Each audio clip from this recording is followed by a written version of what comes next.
Saddle Up for Strathspey. Written by Butterfly Coffee. Read and adapted for audio by TARDIS9. Donald and Douglas, the Scottish twins, have lived on the island of Sodor for many years. They do odd jobs all over the main line, from delivering goods to working permanent way trains. They are very alike too, having a strong work ethic and a stubborn, no-nonsense attitude. One early winter morning, Donald and Douglas were asked to stay in the shed, for the Fat Controller had a special letter for them. The twins were curious.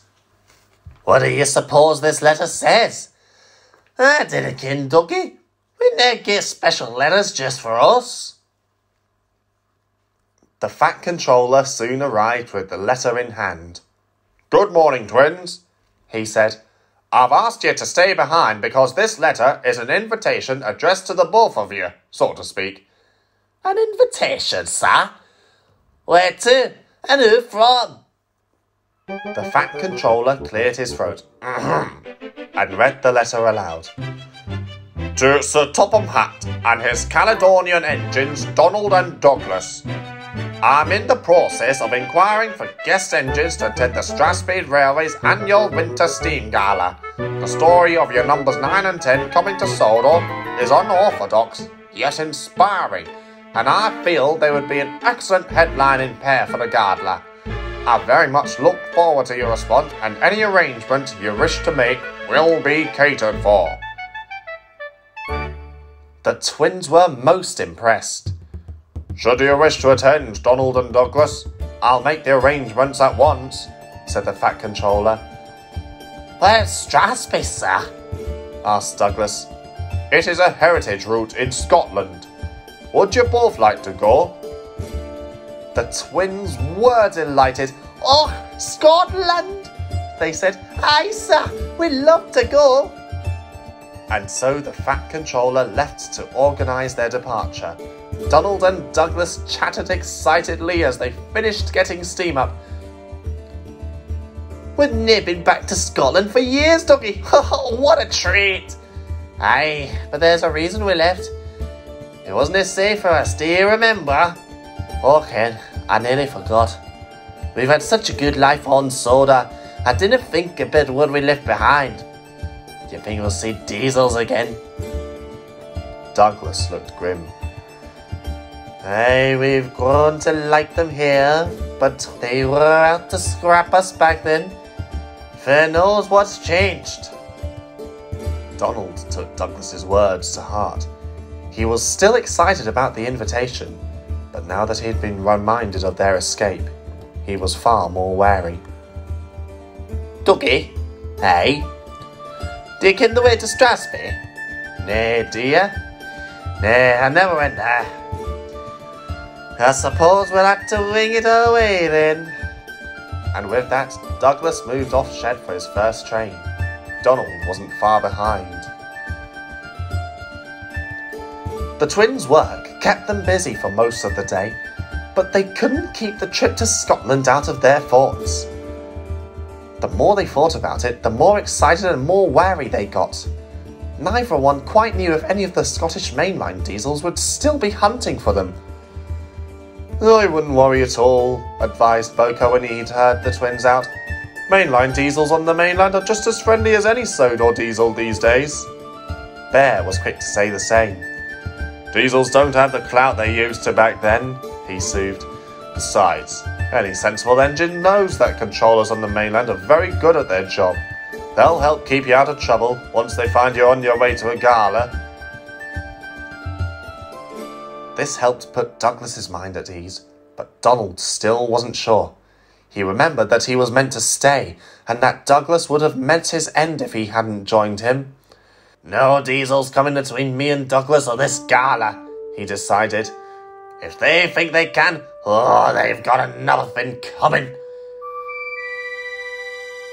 At last the day came. The twins were ready at 5 o'clock and set off into the night. Their route was clear and the rails were frosty. The journey would take Donald and Douglas through the Pennine Mountains, over the Scottish border and into Carlisle. There they would rest before continuing north to Edinburgh and finally to the Strathspey Railway. Their fires burned bright and Donald and Douglas were happy for the chance of a good run. Come on, panted Douglas behind. Put some stuff into it, Donald. Donald, still happy enough on Sudrian rails, obliged with a will, and the Scottish twins reached Vicarstown in good time. They stopped here for coal and water. Donald soon grew wary again. Dougie, be ready for whatever's it there, he warned. Nothing's it there, smiled Douglas. You're getting what Bear and Bucko said, and they're good diesels. We can trust them, at least I certainly do. Now then, let's go fair before we lose our road. Scotland, here we come! He cheered as the twins set off across the bridge towards Barrow-in-Furness and to Donald, the unknown. Speeding along with the Lake District on one side and the great Pennine Mountains on the other, Donald and Douglas found the landscape had dramatically changed. Coming past here so long ago, the countryside stretched out untouched for miles and miles, with fields everywhere and trees standing straight and tall. This time, all of that had given way to houses dotted here and there, and the line was elevated on a high bed of ballast. Beside them, for mile after mile, was a giant roadway running alongside the line, where cars and lorries thundered by. Donald and Douglas were amazed. The biggest change of all, though, were the high-speed trains. They rocketed past, barely giving Donald or Douglas any chance to draw their breath before they were gone. Look at that, Donald! Did you see that? I did, Dougie. Yes. Oh, these newfangled modern engines. They move like a chipped rat. The question is, Donald wondered, will any of those diesels be doing the same thing? The twins had a splendid run and arrived at Carlisle soon after sunset. They were both tired and worn out. Network Rail officials welcomed them warmly and stabled the twins in a big airy shed. It was a little smelly, but Donald and Douglas didn't care.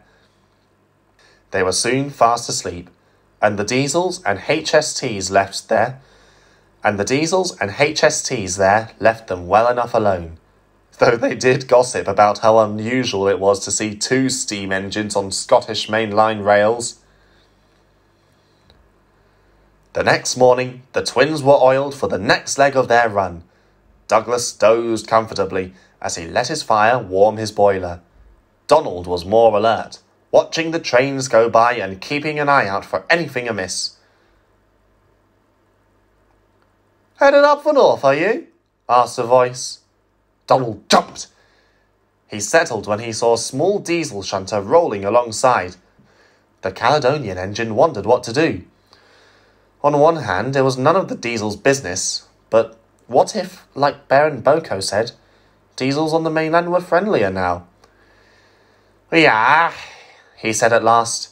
He spoke evenly, but kept a sharp lookout, should the diesel try anything out of turn. "I heard something about the Strathspey Railway too. Is that where you're going?" "Aye, for their winter gala."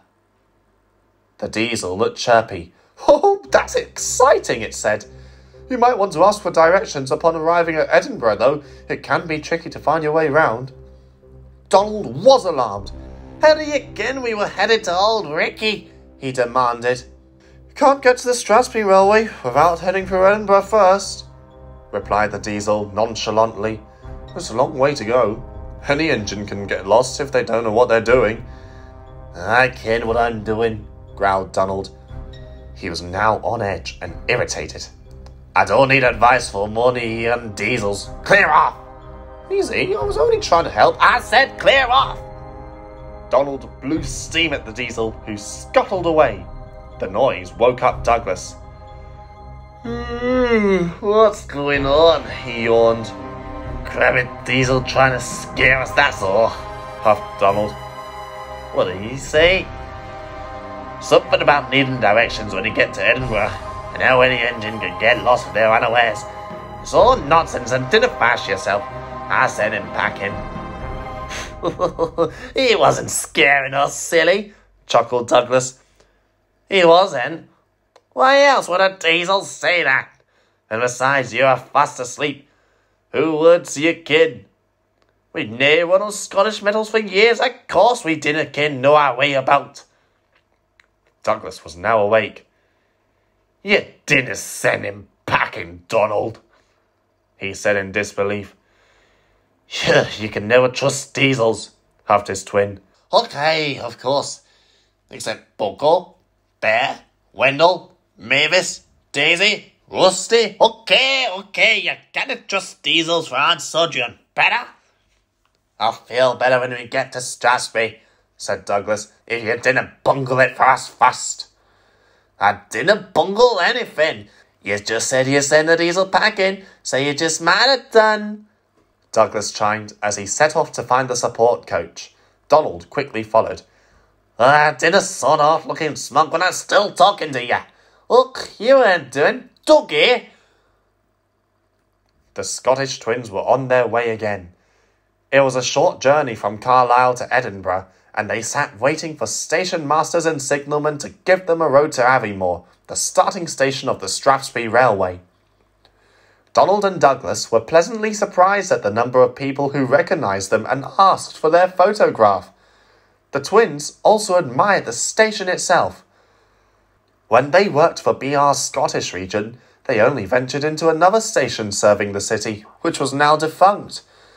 The platforms here were long and expansive and packed with people, and the station itself was light and airy, thanks to the sectioned clear roof. Ah, it's a fair sight, isn't it? Mused Douglas.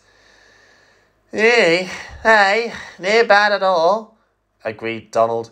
It's cleaner at least. It's much cleaner without you two in it, fizzed an HST who stood at a nearby platform. We don't want your southern ash in our station. Donald and Douglas were crossed. None asked for your input, Donald rapped. Did no one ever teach you to mind your own business? Added Douglas. The HST bristled. If I know how to do one thing, it's not to outstay my welcome. The sooner you two be on your way, the better. And how about I give you a wee crash course now to shut your gob when it's needed? Fumes Donald. And by crash course, I mean... Here, Donald, hissed Douglas. People were beginning to stare. Douglas spoke urgently to his twin. Let javelin face engine be. We had to make a good impression. Mind where the headliners for Strathspey's Winter Gala. We can't let the fact controller down now. The HST glided your way. Don't lose your way now, it cooed. Donald let off steam loudly.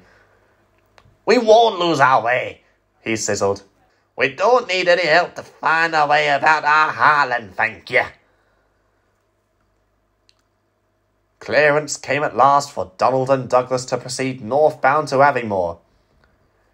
When you get to Haymarket, you'll be on the right path for Gateway should you keep to the road, explained the station master. Mind yourselves when you go for Blair Afro too. Snow's on the way, and it gets fixed fast across the Cairngorms. Donald, still cross at the HST, wasn't properly listening and pulled ahead, whistling loudly. Keep our road, he puffed. Me and Douglas, we cannot miss our road. Steady, I'm coming, Douglas replied, and the two engines puffed noisily out of Edinburgh. All went well until the twins reached Haymarket. They were supposed to turn north from here and cross the Forth Bridge, but they raced right through and carried on due west. Douglas was somewhat surprised, but was unaware that anything was going wrong, and so he said nothing. Donald was still in too much of a temper to notice at all, and puffed and snorted on ahead. The wind was growing colder, and everyone knew that the snow would soon hit. Reaching Glasgow, the first flakes began to fall. Douglas now became concerned. We had to be reaching Blair Afro soon, he said to himself. We cannot be in the snow for too long without a plough. Run into trouble. Donald overheard him. We'll be all right, Dougie. It wouldn't be long now. Are you sure? We're still body far south to me. We ought to ask for help. and had their diesels out to gas again. No way. I'm not having it. Douglas was caught off guard by Donald's ferocity. There aren't any diesels out to get us, he said. Bear Balko said so, and we could trust their word. True, but you cannot trust any other diesels. All those slinky HSTs. And what if we get hopelessly lost? What then? We won't. Come on. And Donald charged on with Douglas and the support coach following behind. The further north the Scottish twins went, the harder the snow came down. It grew so thick that it soon became dangerous to travel. The oil lamps were no good and had to be swapped out for electric ones. It also grew bitterly cold, but the twins, now very used to Sudrian winters being much the same, were unperturbed, so on they went. At last, the train pulled into what they thought was Aviemore. Men in the support coach went into the station building for information, and Donald and Douglas were glad at the chance of a rest. The snow swirled wildly around them, and visibility must have only been 10 feet ahead. Ha ha, poor lot of good that one was, chuffed Donald. Lucky I got here without much coal I've got left. How about you, Dougie? I'm near far behind, replied Douglas grimly. Thank goodness we didn't have anything go wrong. The men from the support coach then came hurrying out frantically and explained something to Douglas's driver before scrambling back inside the coach for warmth. Douglas heard everything. Donald? Aye? You think we're at Aviemore, yeah? Of course we are. We went north, didn't we? And you ken when I said we were lucky not had any problems? Donald thought his boiler was getting colder, with dread. Yes? Well, guess what? Donald had to fight to hear Douglas over the wind. What? We aren't in Aviemore, you plank! He didn't have to fight to hear that. This is Fort William, you raving lunatic! We are utterly lost because you've taken us the wrong way the whole time! Donald was horrified at first, but then he got cross. Well, how was I supposed to ken? The station master had already told us where to go. Were you listening at all, or were you still getting your coupling on a twist over at HST? Because if you were... Douglas waited for Donald to answer, but Donald realised with a start that he hadn't been listening at all. I pure had bungled this up. I'm sorry, Dougie. We could miss the whole Gala because of this, fumed Douglas. And what kind of impression would that be? I said I was sorry. You could prove you are by getting us out of the mess, you stolen big steaming back. Donald looked about for someone, anyone who could help him. Standing in one of the more sheltered platforms, he could just about see an HST idling away. Donald felt that flare of anxiety come up again. That old fear that something would happen to him or Douglas at the hands of Scottish mainline diesels. But that very belief had got him and his twin into big trouble. Doing his best to swallow his pride, he whistled for the HST's attention and explained everything. Well, called the HST at last.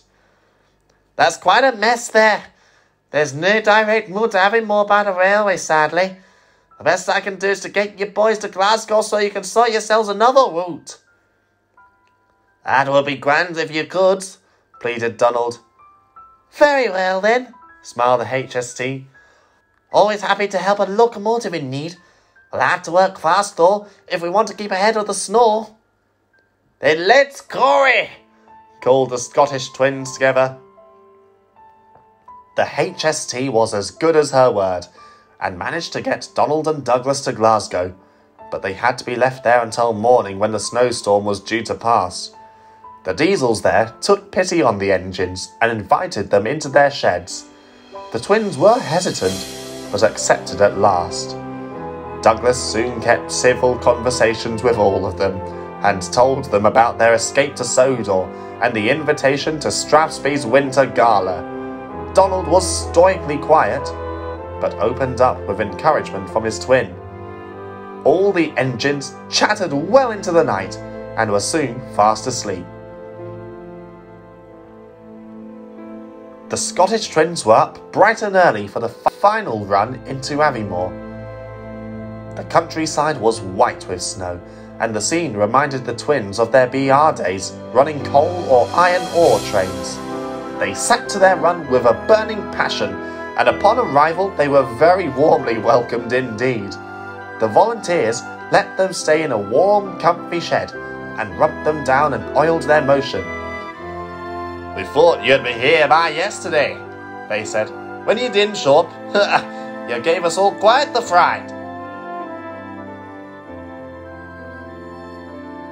Donald and Douglas laughed and settled down to rest. The very next day, the twins were set to double-head the opening train of the winter gala. They sizzled at the platform. "You ready, Donald? Put some stuff into it, Ducky."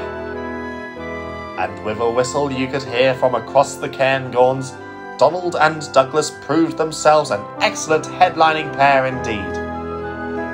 Responsible, highly reliable, very popular, and above all, really useful.